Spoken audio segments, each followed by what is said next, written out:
an article this last July 29th. I will never forget it. And there was an excerpt in the article that alarmed me, and not much surprises me anymore, regarding the swine flu and the military, implementing the military to help out. And in the article, I know you don't reveal your sources, but I'd like you to elaborate about the metal shackles they're going to put on the wrists with the computer chip, and maybe Catherine Albrecht, you can add to that comment. Unfortunately, I believe one among several plans to ensure that the government's edict of mandated vaccinations, and by the way, the state of Oklahoma last week passed through its House just such a law for the state of Oklahoma and its residents that everyone will be vaccinated in the state of Oklahoma. Now, having said that, there are also plans that will ensure that you do not freely travel, nor will you be able to really go anywhere without proof that you have had the vaccination at the point that the government mandates that certain levels of the population take the inoculation.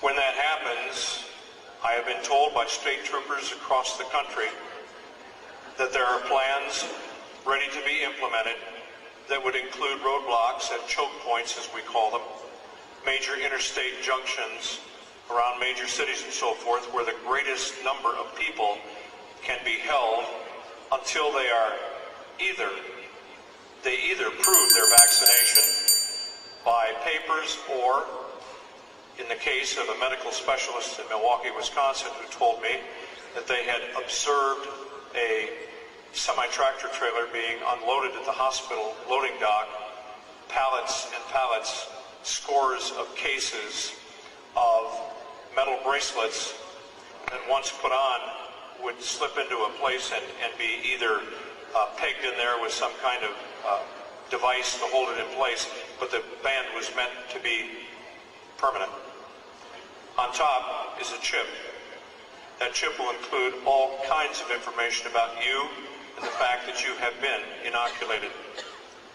Now, this is one of several plans. It has not yet seen the light of day, but it is there. It's in readiness. You choose the poison. It's either slow homicide or slow suicide. They're either going to kill you with the injection, or if you go up and say, sure, I just want to be able to go wherever I want to go, and you take it, to me, that's virtual suicide. Just slow motion suicide. So we've all talked about not getting the vaccination, that's clear, but you may not have a choice. I am told that the plans include buses that will be standing by for people at roadblocks that refuse to take the inoculation. The people will then be escorted to the buses and taken, as I was told in the state I was in at that time when I was speaking to the troopers, you're going to get a free ride to a nice warm bunk at Fort Riley. Well, it's one of several plans.